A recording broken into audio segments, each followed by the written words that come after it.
My name is Emily Ganeyberg. I'm the Executive Director of Main Street Mason City, and we're co-hosting with our partners at Visit Mason City to put on RAGBRAI this July, on Wednesday, July 27th. This is our partner, Lindsay, the Executive Director from Visit Mason City.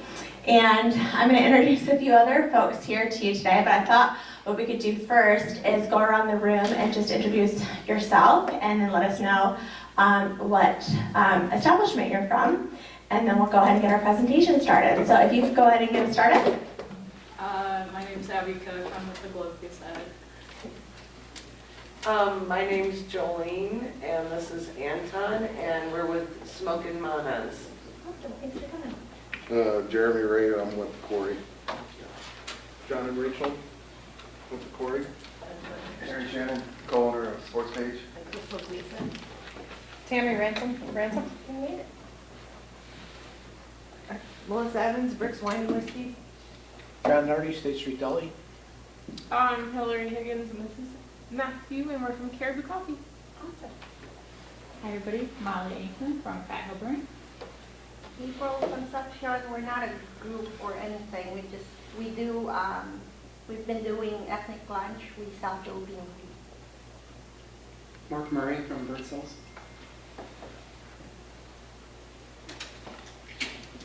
Oh, we'll get to those guys last. So, Oh, Bruce Long, Food Beverage, Chairman with RAGBRAI Mason City. that's right. John Rodriguez, Mason City, Kiwanis. Awesome.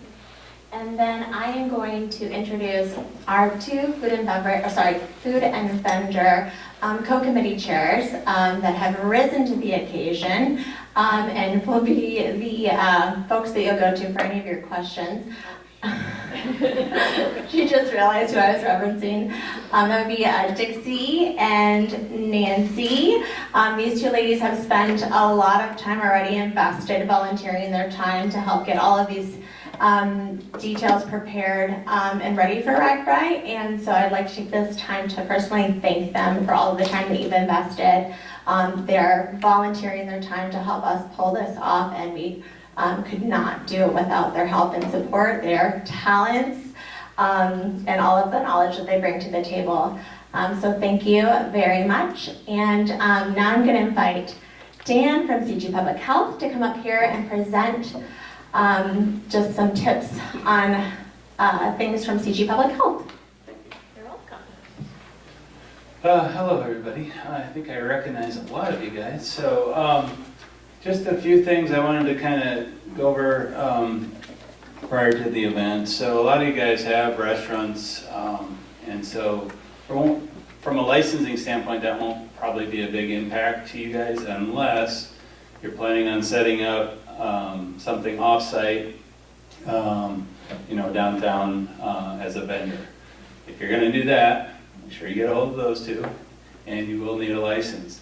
If you are going to stay at your facility primarily and serve food from there or directly adjacent from your building, so I know some of you have outdoor, outdoor space or outdoor seating areas, that kind of thing. Generally, the way we've done in the past is if you are on your own property or immediately adjacent to your property, no additional licensing is needed for that. But if you do need a license, if you're going off-site, please do apply 30 days in advance or sooner. That will help us a lot. As we do have a ton of things coming in to our office during this time, so it just helps us a lot to be able to deal with that. If you're not sure, do you need a license? Do you not? Please call. We'll try to work it out. Some areas are kind of gray, and so we'll work through those. Again, if you are a licensed facility already, I would say continue as usual with the type of food, but if you're, let's say maybe a bar and you don't typically serve food on a regular basis, we would just encourage you to keep it simple. And for those, we would probably want you to give us a call just kind of work through that. Again, generally, you know, we want a place to have the facilities to deal with the kind of food that they're making. So a lot of our just kind of bars don't have, you know, kitchens. They're just a bar. And so if that's the case, we would kind of probably want to work through some things with you as to, you know, ways to make things simple, you know, reduce dishes, those kinds of things. So we can deal with that. Summer temperatures, and again, this probably won't apply to you if you're a normal full-service restaurant, but if you are a vendor and you want to set up outside, if you're trying to control cold food when it's 90 degrees outside, it can be very challenging. So just kind of warn you about that. And someday it could be 90 degrees. Not really feeling it here lately, but that could happen. And then safe food, you know, that's our goal. You know, I know sometimes we kind of seem like we're a pain, but it's all about, you know, trying to get safe food out to, and there's a lot of people coming to town. We don't want a bunch of people sick, so you know, it's very important. A couple other things. In the back there is a form. Amy Jones from Iowa State Extension has volunteered to do a 90-minute food safety training. If you guys are familiar with the Certified Food Protection Manager training that many of you have, I think, that is not it. This is a very condensed, shortened course, kind of specifically for temporary events, but she's volunteered to do that. The list is just to get a list of names, and then if she has enough interest, she will put that on. Like I said, it's about 90 minutes, she told me, and once we got a list, then she'll try to work out a date, again, if there's enough interest.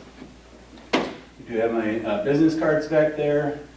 And then for vendors, again, this wouldn't be for restaurants or bars, you know, permanent folks, but there is a temporary food guide also back there. So I would entertain questions if anybody, or do you want to do that at the end? Maybe we'll wait to do that at the end, and then we can see if anybody has any questions from you, Chief Brinkley, and Nate, or do you guys want to? Does anybody have anything now that's pressing that they don't want to forget? Okay, I feel like there's going to be some things that pop up just as we go on. Sounds good. Awesome, thank you, Dan. All right, thank you. I am going to take that from you. And then Nate Beyer from the Iowa ABD is actually joining us via Zoom. So I am going to turn this off, and we are going to get Nate.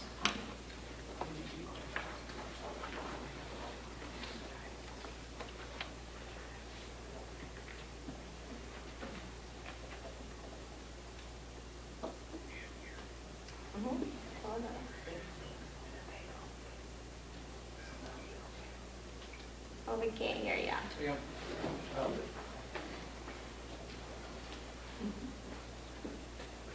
I do this all day, sorry. How are you doing?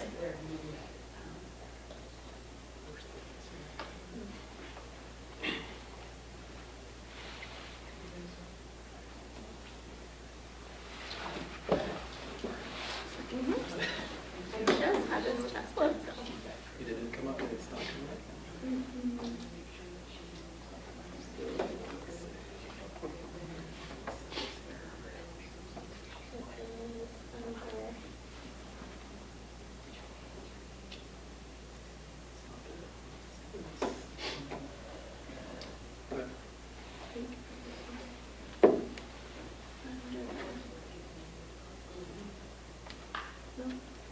No, there should be a separate Zoom window.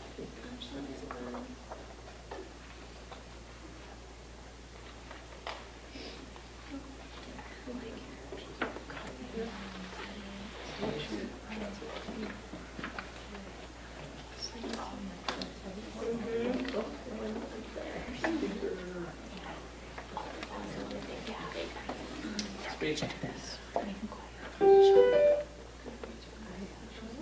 Nate, can you speak? We're not hearing you. John, I can barely hear him. Yeah, I know, we can hear, but it's like we're not. Maybe, can you check your, make sure you're on the right conversation.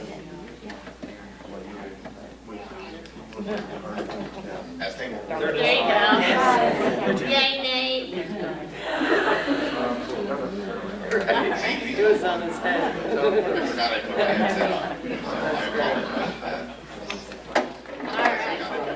Everybody can hear me fine? Yes. All right, is my screen shared? I can't actually see the big screen, so I want to make sure that the presentation is up. Yes. Perfect.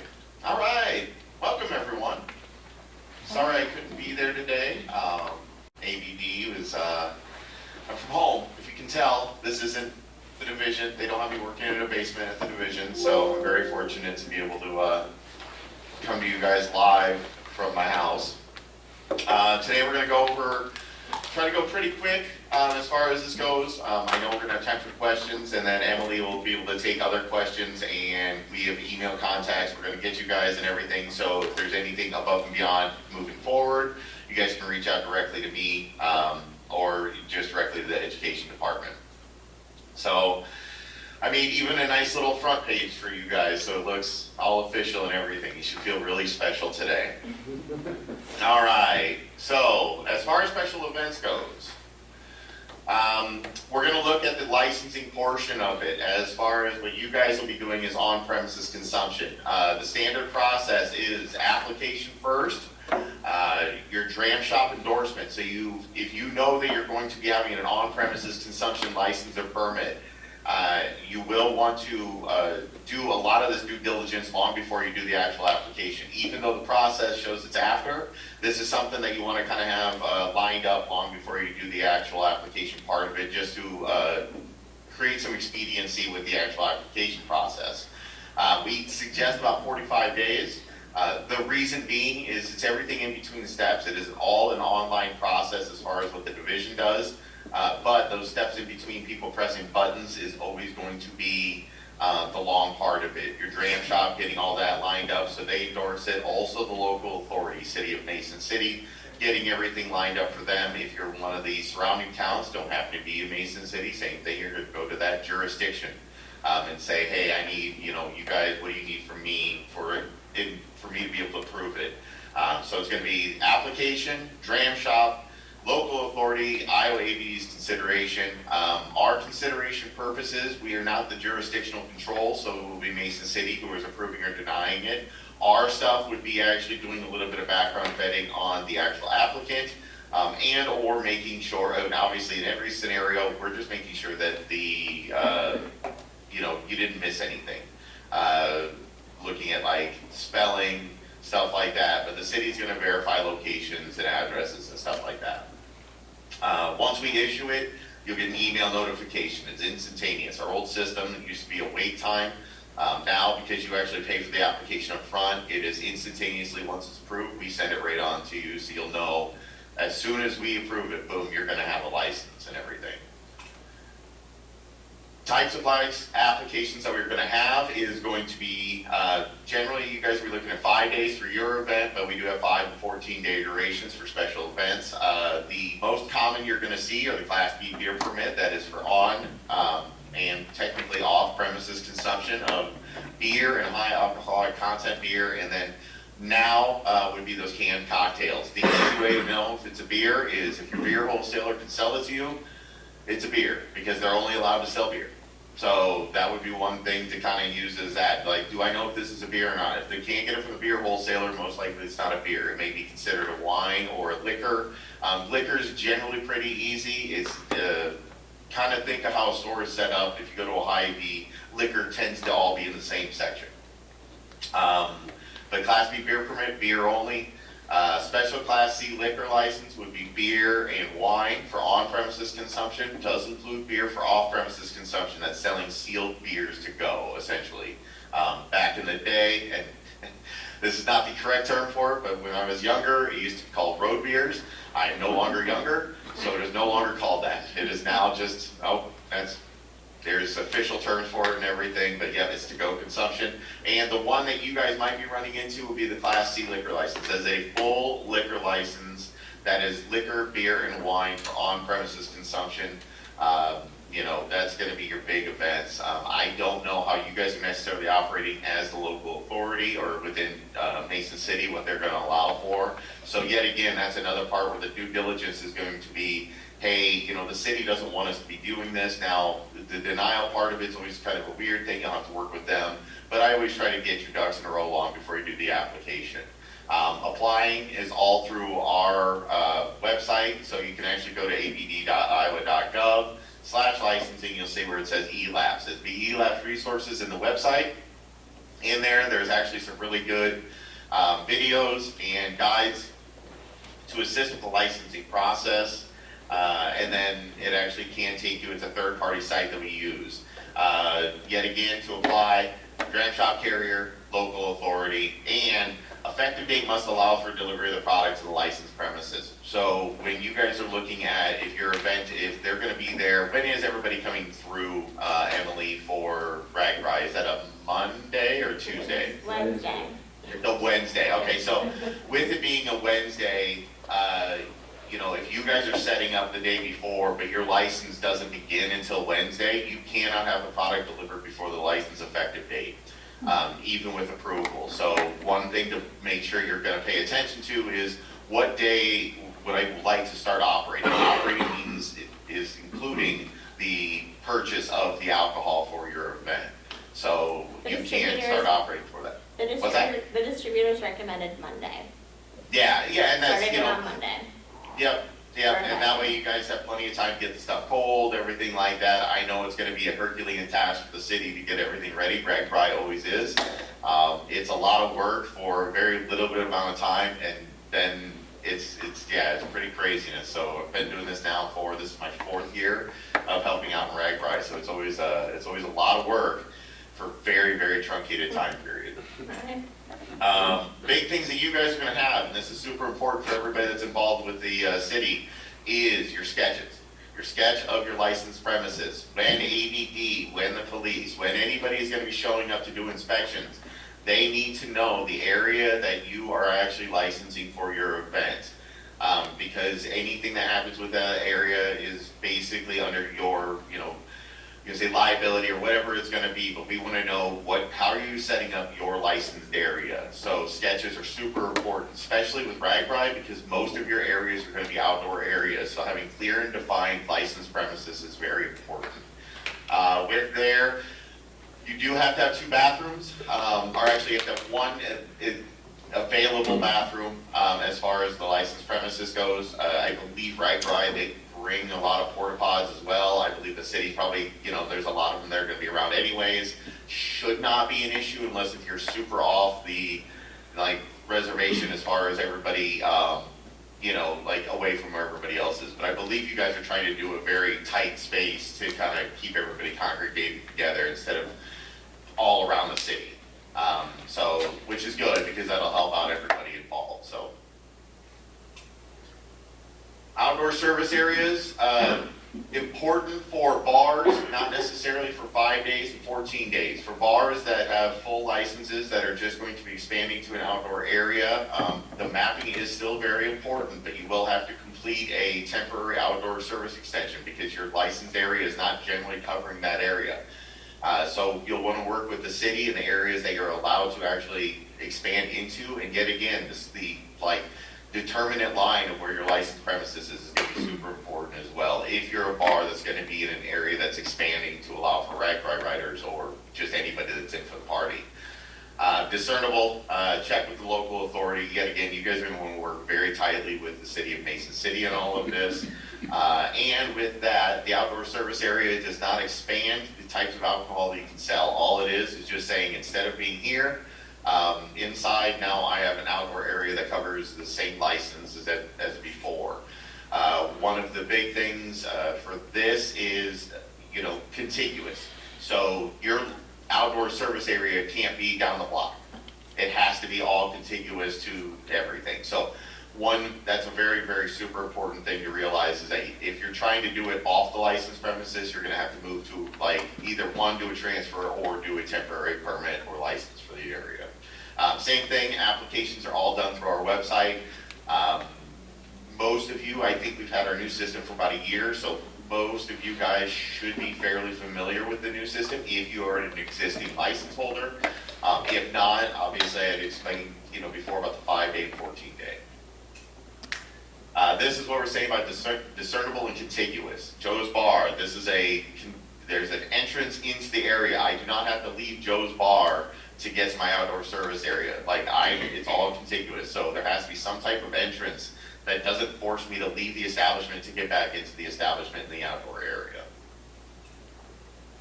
License or permit transfers. This would be for bars in other part of the town, bars, restaurants. They would be able to essentially transfer closer to where the events are going to be held. Yet again, you're going to work with the city on whether you can't do that, and everybody kind of being on the same page as far as that stuff goes. They do have to be a minimum of 24 hours. So you would have to basically say, okay, we're going to shut down at 8 o'clock now. We're going to operate there until 8 o'clock tomorrow morning, and then it reverts back to the original license premises. Yet again, does not change the type of license that you have. It just basically says instead of operating here in this area, now I'm operating in another area for 24 hours or more in other scenarios that wouldn't be RAGBRAI. Yet again, application done through our website. Hours of sales, 6 a.m. to 2 a.m. That is Monday through every day. It used to have a different on Sunday, but law last year actually changed that, so now it is 6 a.m. to 2 a.m. Sunday sales privilege, that would be, in this case, you guys don't have to worry about it, but for future reference, Sunday sales is beginning operation on Sunday, it is not ending operation on Saturday. So you actually, technically, every day bleeds into the next day for the hours of operation. No alcohol can be served, consumed, or anything after 2 a.m. On the licensed premises. So that's why when you go to bars, they say it's going to be, 1:45. They're trying to get everybody out of there. It's because technically after 2 o'clock in the morning, it turns into a pumpkin. So it's no longer a bar after that time. You can't have any alcohol consumed or sales, anything like that after 2 a.m. Age to serve, this can be super important for you guys, got to be 18. If you guys have on-premises consumption, it doesn't matter if they're going to touch alcohol at all. Yep, got to be 18 as far as that goes, no exceptions. Legal drinking age, strangely still 21. Hasn't changed since, I believe, like late 70s, maybe early 80s, if anything, so it's still 21. I don't think that's going to get changed anytime soon, if anything. Intoxicated persons, that's always something we like to say, especially when it comes to big events like this. If they're drunk, you don't have to serve them. And it's always in your best interest to not. There's going to be plenty of state officials there. There's going to be plenty of police, everything like that. It is in everybody's best interest for public safety to make sure if somebody is inebriated that you don't possibly get in trouble by over-serving any of your customers, anything like that. These next two sections are super, super important, especially for what you guys are doing. IPACT training. IPACT is available. It's free, which is the best price for about anything you can get in the state of Iowa. It is an online training that teaches you how to view IDs, prevents underage sales. It educates you on different scenarios that you would possibly run into as far as things people will say. It is updated yearly, just in case there's new laws, regulations, stuff like that. Also, it does for bars that are going to be, that are full-time bars and everything like that. It does give you an affirmative defense. So if you have a sale to minor, it'll basically wipe it off the civil part of your whatever. It's like you get one freebie. Don't use it as that, but that is actually what it will allow you to do if everybody is IPACT trained or the server is IPACT trained. And that's what it says for civil prosecution. That's just from us. That doesn't mean that you get out of get out of jail free for the person who sold. If the cops catch them, whatever, they'll still have their fine. But as far as the civil from the state, we would go, okay, you've done your due diligence by having your employee that sold. taking their IPAC training. So it's beneficial to you guys, whoever you're going to be having handle alcohol. One thing that I've heard over the years as far as RAGBRAI goes, one, if you are going to have, because a lot of times you're going to have a lot of locals as far as that goes, and if you're looking for volunteers, this is for people, you know, look into local teachers, requesting their type of stuff. Those, they're going to know generally how old the kids are in the local area, whether they're of age or not. So that's always one, if you're trying to reach out for volunteers and everything, super important to kind of go with people who know the community. This is the other part of super important for you guys to be able to have the opportunity to, yet again, free. So favorite number that everybody loves. It is the AIDS Purchase mobile app. I would do a live presentation, but we're over the internet. With the AIDS Purchase mobile app, it does have a scanner that will scan the back of the ID. It'll give you the age and whether the ID is real. So it's really nice to have. It works 100% of the time on Iowa licenses, and we do have some surrounding states that have given us their licenses to be able to scan them as well. At worst, it would if they're under 21, it will say they're under 21. One of the tricks is if you don't use this app that I've heard is if it says 19 for the year, they're over 21, which makes me feel even older than I really wanted to feel, because now I'm like, oh my God, that means that everybody born in the 1900s, which sounds weird to say, is over 21 at this point. So this app also does have this day in, so whatever the day is, it replaced the AIDS Purchase calendar. It will give you this day and whatever year it's going to be. As far as that goes, you can see on the top right-hand corner where it says alcohol okay, age tobacco okay, which is now 21, and then gives you the age. We don't collect any personal information other than the only thing it says is this is the area it was scanned in, and this is whether it was valid or not, and the age of the person. We don't know any other of the information, so it's not like we keep, you know, data or anything like that. Who should use it? You guys. I think it'd be beneficial for anybody if you're doing some type of like wristbanding or stuff like that, having people that are part of that to have them have it, and if it's in question, just have always somebody extra just to hold that app, just in case. It is available on both the iOS, Apple Store and the Google Play Store. Public policy, basically the division's here for you. That's what we're all about, is you guys as the bar owners, special event, stuff like that, we're here to serve you guys. If there's no licensees, I don't have a job. So, everything that we do is to serve the community as far as that goes. Thus the reason, hey, we're doing a presentation because we want to make sure that you guys have all of the educational materials you could possibly need for your events.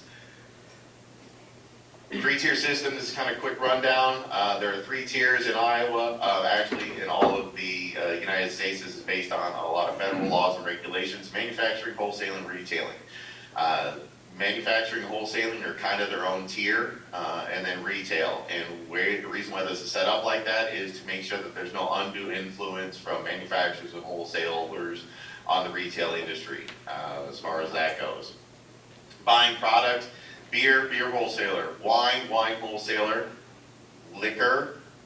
In the state of Iowa, there is no actual wholesaler. Iowa is the sole wholesaler of spirits in the state of Iowa, and we can only sell it to, by law, Class E liquor license holders. So when you go to get your liquor for your event, you can go to an Iowa Class E liquor license holder. So, they'll run it up to Minnesota to get your liquor.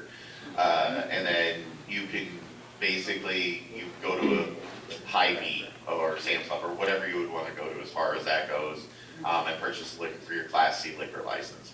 Records, you have to keep all your records on the licensed premises. So whatever you guys are buying for your event, make sure you keep a copy of that stuff when we go to do visits and everything like that. And you have to be accessible to not only us, but also local police, stuff like that. And if DIA is there, I don't know if they are or not, they also get a chance at it because you guys are becoming a licensed premises, so they can review and look at all your stuff as well. Advertising, no brand names on the exterior of the licensed premises. There should be a thing moving forward. Basically, if you guys have ever seen a bar, they always have lights in the windows of Coors Light or Bud Light or whatever they have. It's in the window, but it's inside the licensed premises. You can just see it from the outside. If you put that same light on the outside of the building, it would actually be against regulations in the state of Iowa. Things that you can see is brand names maybe advertised at the inside. When they're talking like patio umbrellas or signs that face inwards, outdoor service area are allowed. So when you have fencing, everything like that, it has to be on the actual interior of the premises. So nothing can be on the outside. These are some examples. On the top left, you can see Bud Light. That is a can, basically empty cans or whatever, depository.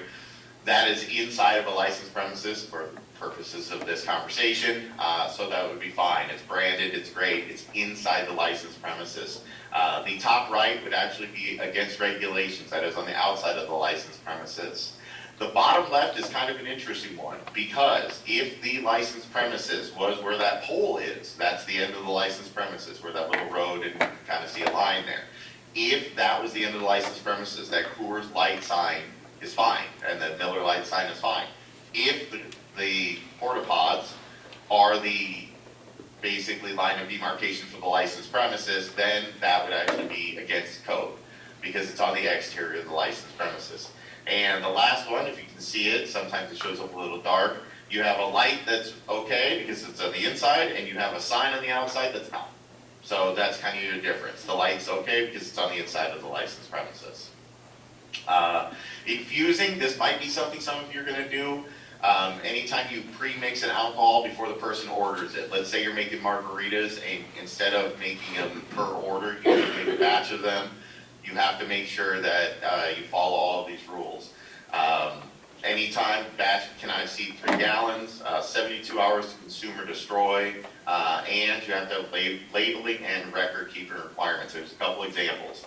So these 3 examples, the first one on the left, not a good example. That's just somebody that poured stuff in a jug and didn't mark it at all. So that is what we call bad. Don't do that. The second one, you probably can't see it, but it does have the ingredients and the dates of everything that when they produced it on there, so it would be right. There's some arguments that we've had and some presentations on how much actual liquid is in one of those jugs.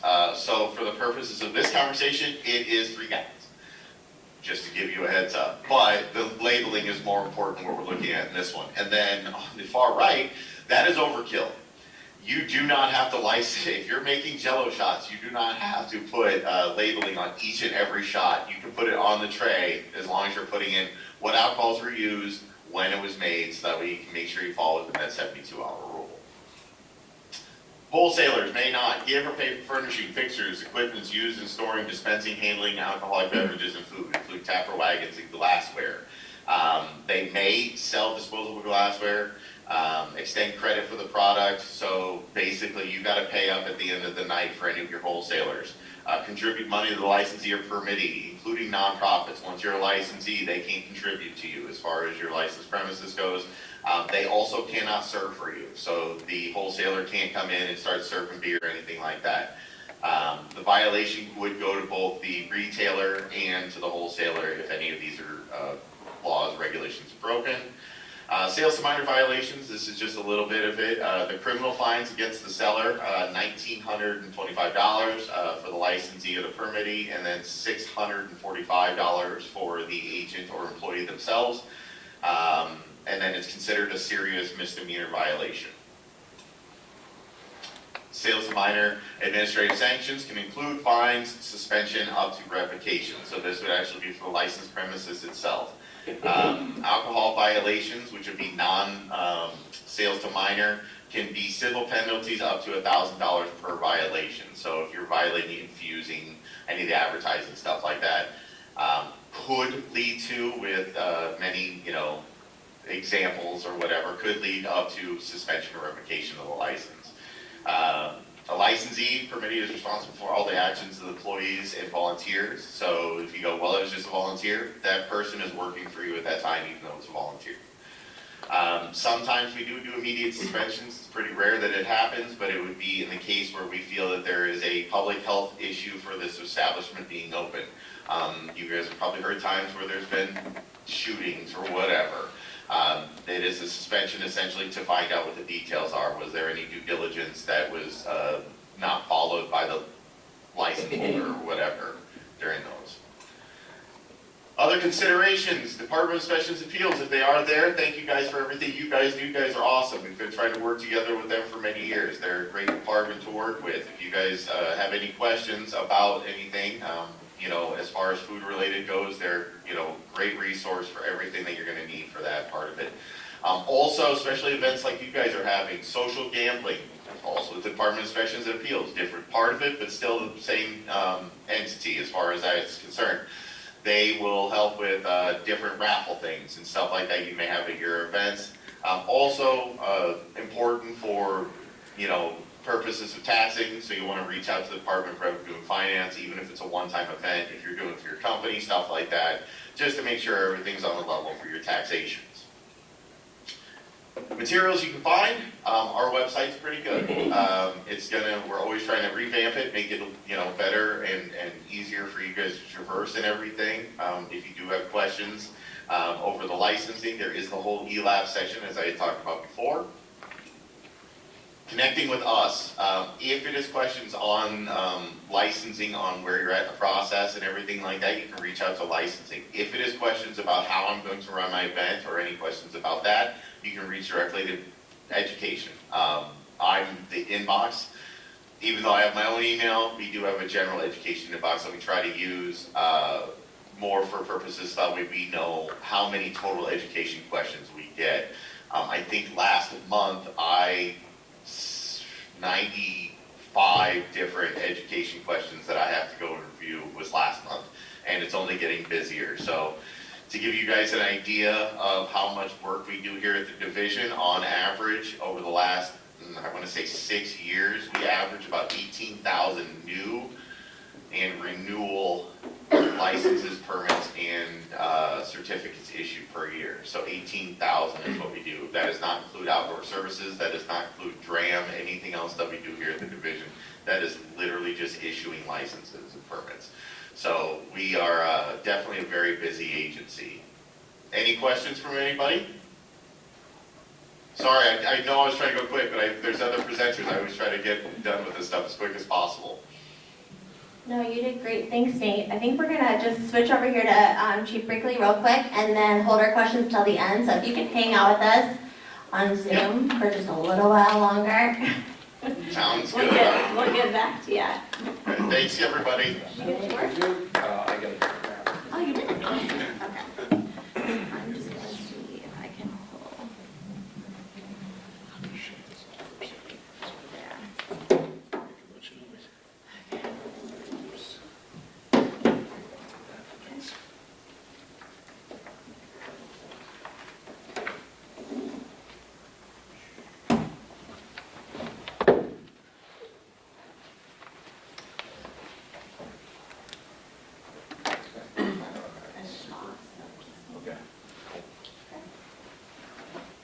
All right, good afternoon. Thanks everybody for being here. My job is to kind of give you some information about the route, different places that people might be setting up for different things along the way as people come into town. So we'll cover the route real quick. We're coming in from Lark Avenue down by Birchall, coming up to Old Highway 106, which is 19th Street in town, and then coming in that way. So from the west city limits, the route will follow 19th Street to Pierce. We'll go north on Pierce to First Northwest into downtown. As we approach Washington, that's where the beverage committee has the greater city beer garden kind of set up that Nate was just talking about in terms of kind of how that's all going to work. So riders will go through the downtown piece of that, through downtown, passing Delaware, and then we'll come out of that licensed area, that basically the beer garden, as they head east to East Park. And so we'll have that route closed in varying degrees on Wednesday. And then the out route, just so you guys all have that as well, will be from East Park is where we'll close it again, since that's where the bulk of the campers will be. They'll go east to Kentucky and then south, out on Kentucky all the way to city limits and out to, down to Portland is the route out. So you have that. A couple things to consider. We will have one-way traffic on 19 Southwest between the west city limits and Pierce. So traffic will go westbound in the north lanes of that road, and in the south lanes, the eastbound traffic will be just bicycles. So if you have any plans to put food or anything along that route, that'll need to be on the south side of the road. The north side will just be vehicle traffic. We don't want bikes crossing over to do that. We want to keep this as safe as we can for everybody coming in. We can't shut the 4-lane road down for that period that day. And just so you know as well, the road closure will be, right now we're tentatively planned from 1 p.m. to 7 p.m. Normally it's noon to 6, but because we got Century Day and it's so far to get here that day, they're going to give them a little extra time to hit town. When we go north on Pierce, southbound traffic will remain. So on the left side of the road, coming south as you go north, will be all cars and trucks, and northbound traffic will be just bicycles. So that's how we're controlling that. So if you're going to have food or drink available for sale on that route, it'll need to be on the east side of the road if you're going to get bike traffic. Otherwise, you're not going to get business. So we just don't want to mix the two. It creates some hazards, creates some complications. So you know in those places too, we're going to have the tall traffic cones that look like a candlestick. They have a little hole in the top. We're going to have those going down the middle of the road. We're going to police tape linking those all together. So it's not going to be possible to move vehicles or cars through those. We'll have staffed traffic points with barricades, all those intersections, the alleys, the businesses, those kinds of things. And so we're going to need to plug that up so that we're not having cars and bikes commingling. That's what we want to try to avoid. When the route hits First Northwest, it becomes a hard closure for the whole route. So it'll be all bikes down First Northwest into downtown and all the way to East Park from that perspective. So we'll have a lot of people there. We'll post no parking the day before. We'll tow cars if they're not moved. Make sure we got plenty of room and get people through there in a safe way. We will be communicating to residents that are along and businesses all along these affected routes. We're going to ask them to try to get the bulk of their travel and what they need to do away from their house done before 1 p.m. that day or after 7 p.m. We are going to have a plan kind of for each chunk of the neighborhood that we disrupt. We'll have a traffic plan for them to get out if they need to get out during the event. But we're going to ask people to try to keep that to a minimum. We'll still be able to keep emergency services rolling into those neighborhoods if we need to for something that comes up. But we're going to try to really kind of lock this thing down and hopefully have it go smoothly for everybody. The things I would ask of you guys, if you're going to vend along the route, is work really hard to try to have your customers kind of come and go in some orderly fashion, particularly as we have oodles and oodles of bikes riding by.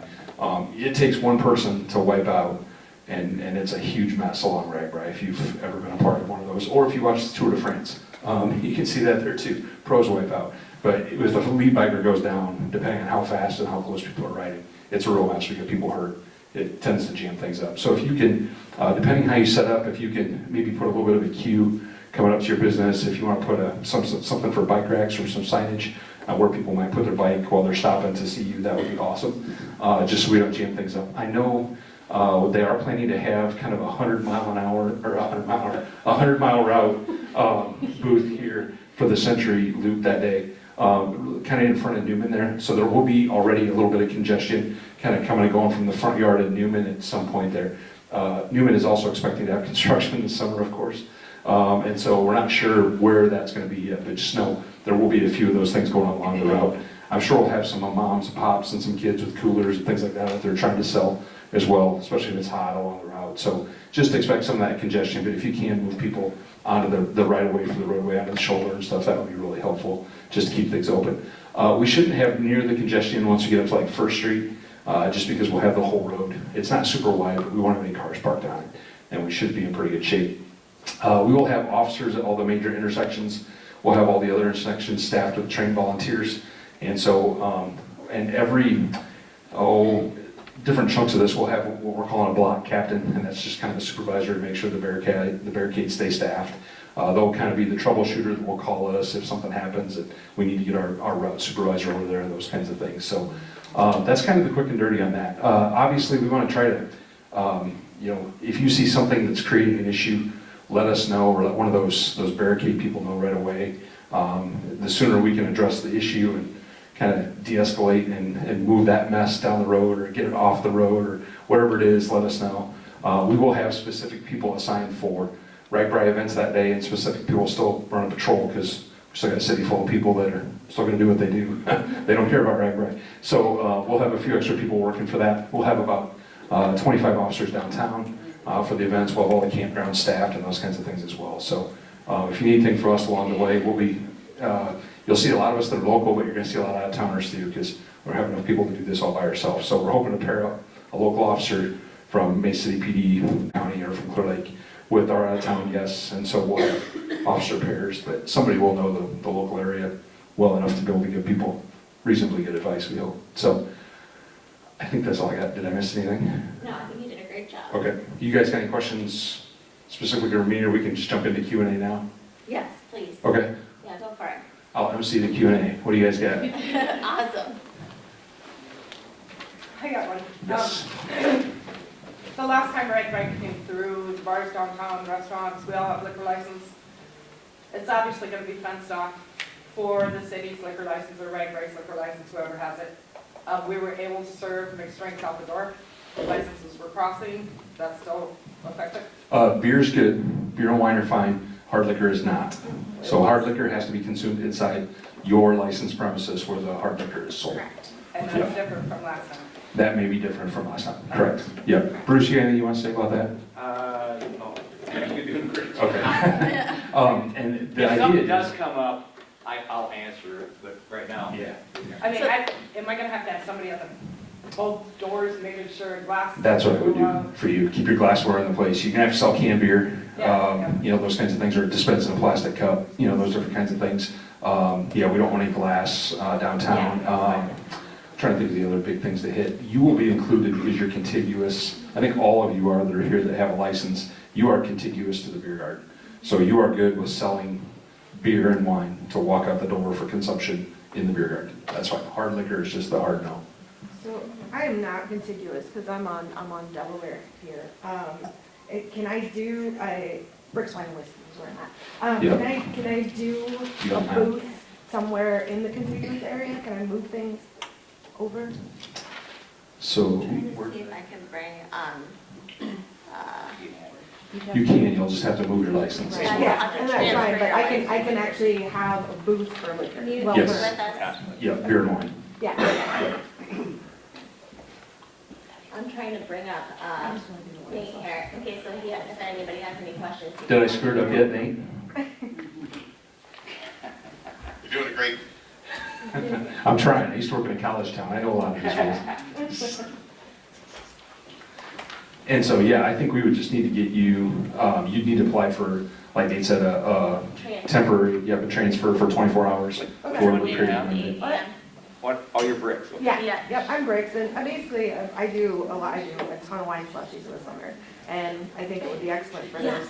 So I wanted to be able to do something, you know, in the contiguous area for the wine Where's slushies. the boundary? I just actually had it up. So the service area or the festival boundary is the same as it was in 2014. Essentially, we just redesignated the same area.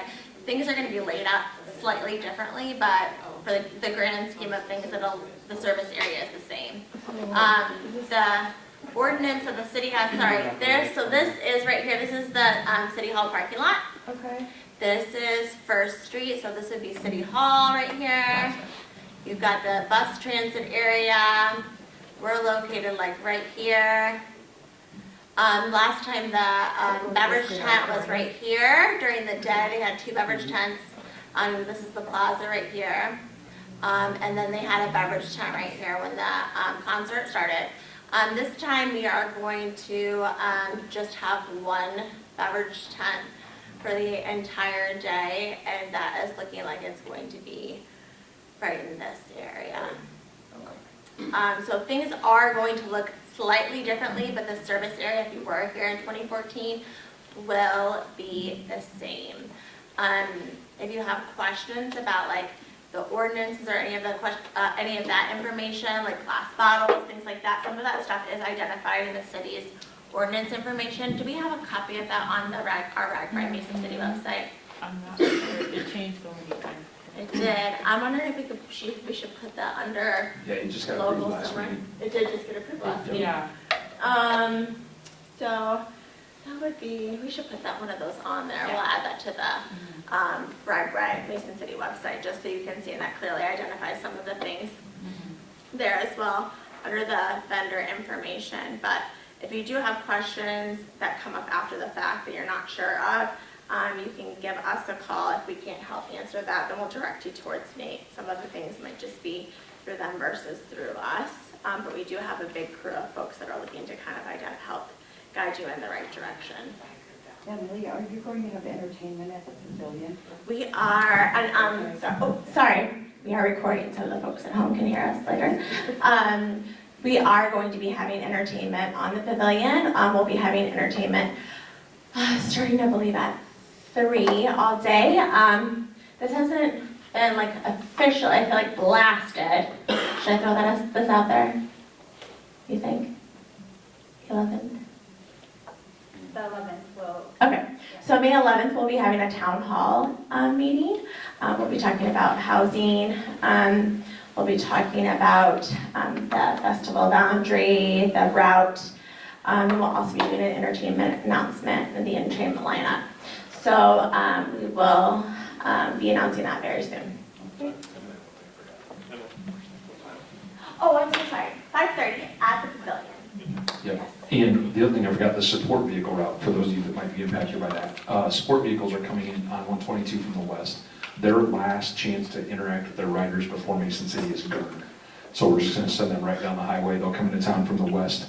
We're going to have an information booth somewhere either at Indian Head or at Visit Mason City, and then we'll push them out from that visitor point to their appropriate campground, whether that's RV parking at the event center, or if they're at Parker's Woods or West Park, East Park, the high school, or where's the other, Jefferson, are the other campground sites. So expect to have some bigger vehicle traffic. We're going to ask them on the day of, on the 27th, when they come in to use 122, when they exit the next morning, we're going to send them up to 12th Street. And we're going to put them out to California, back onto the highway by Nyack, and have them go east to, where's their next stop? Charles City. Yeah, wherever they need to interact with their riders along the way there. So it, just by some of the conversations we're having right now, you can tell this is like a massive undertaking. So like thousands and thousands of decisions by all the different organizations, city partners, and everybody in between need to be made up into from just January, the end of January until now, to get where we're at. So we're still working through a lot of the things as we go. So again, if we don't have the answers for you right away, please have patience with us. Some of us are just kind of figuring this out for the first time. We haven't hosted RAGBRAI since 2014, but we are so grateful to have the opportunity. We're so grateful to be able to have the opportunity to share with our local partners and be able to have all of these folks come and experience Mason City with us and put on the ride of the century here in Mason City and celebrate our community. Are there any other questions? Do you guys have any questions for Nancy or Dixie back there? Oh, sorry. Are they going to be using the ice hockey arena for housing and bathrooms and showers? That has not been determined yet. We will be talking about housing more tomorrow. I think there's some information going out on the website and maybe social media. So if you're not already getting familiar with those pages, you should do so, because that's where all of our information comes out first. And then, like Chief said, the route we'll be talking about on the 11th, the entertainment, housing too. If you're interested in providing housing, if you want to know where all of the campsites, all of those things, who needs housing, all of that stuff, that is also going to be coming through as well. Did I answer the question? I already forgot. Oh, the arena, yeah. So that hasn't been addressed yet. That's not, we haven't got there yet. It's been talked about a lot. Yes. I spoke with most of you as you came in, but in your packet, you have a letter that we have on our website that it has all the information as far as the fees, the rules, setting up, and things like that. And also in your packet, there are 2 applications. If you have a current business located in Mason City and you want to advertise in our brochure that goes out to every rider, every support vehicle, then you will get advertised and you'll be located on the map. Okay, so I like Caribou. I talked to them the other day and I said, there is a campground at the North Eye Event Center. You may want to advertise to get breakfast business, you know, things like that. So if you're not one of those current businesses and you're looking to be a vendor booth, then that would be the second application. And it says vendor and electrical service registration. It has at the end of each application where to send it in with payment and everything. And it has contact information for us if you have any kind of questions. Okay? Anything else? Questions? I did have one question about, I saw that you were suggesting if people set up in East Park to provide breakfast possibly the next morning. Well, what if we're a vendor downtown? Is it possible to set up that next morning and then breakfast, or is it only to people who are currently going to vend the day before?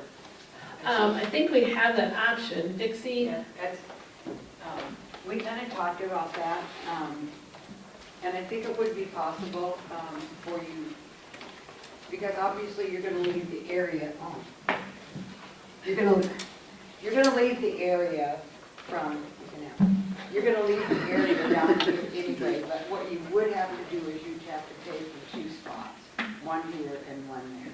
Okay, So that's probably what you're. Yep. After the beer garden's over on the 27th, we're gonna tear this down downtown. Yep. So all the, whatever we're using for fencing, all that stuff will come down. So that will be, this will return to basically normal traffic operations, right? I've And seen so, it yeah, happen. so if you're gonna, if we're gonna push breakfast, we wanna put that more on the out route Right. or in that neighborhood East Park, so, yeah. But just something to put out there though, if you are a downtown vendor, reading over those contracts, we are asking you to keep your booth open until 11 p.m. because we are providing entertainment until then. So it's a quick turnaround, you know, that next morning is going to come really early. Yeah. So I don't know, you know, being prepared for that. That's just something to think about. Are they blocking all of Kentucky off, or just the northbound? No, Kentucky will be completely closed. Yeah. And Joanne, if you're thinking about doing that, make sure that you say something on your applications when Nancy and I start reviewing them, because we would probably, well, not probably, we would have to make sure that we give permission to whoever's guarding things down there at the campground to say that you can come in when you leave here. It's just a thought, I'm And then thinking. It's an aggressive thought. It sounds Ambitious. Very Yes. ambitious. I know, I was just thinking, you're not going to sleep But for you somebody's never know. butt. Yeah. You know, it's just a quick day. So you still have to pay your vendor fee, but you would not, your license, you said out of Winnebago, so you have a mobile food license out of Iowa, so you wouldn't need another food license. Daniel won't correct you with that. Right, we just have to pay the application fee for being a vendor, right? I mean, since we are mobile. Okay, great, fabulous. There's lots of information in that letter and in those applications, so please do the due diligence to read through them and ask questions, because it didn't take, they didn't put all of this information together overnight. It took weeks to make sure that it was well thought out. So if you have to read over it a couple of times, it makes sense that you would have to do that, because it took time to put this all together and make all of the decisions to have it all make sense for what we're doing. Yes, Bruce? Okay, so for their information, the beer, for the licensees' information, the beer garden has to give a 30-minute last call. Correct. So we will be giving a last call at 10:30, since entertainment goes to 11. So you guys think that's going to affect you some way, either more positive, but we're shutting down at 10:30 basically. Chief, did you say Kentucky's closed all the way? Yeah, Kentucky will be on the following day? Kentucky will be a hard closure from State Street to the city limits on the 28th. So, yeah, we'll need to route. We'll have intermittent closures on 122 and at 19th Street to get traffic across, but for bikes, that'll be closed to anybody else. But The applications are due by June 3rd.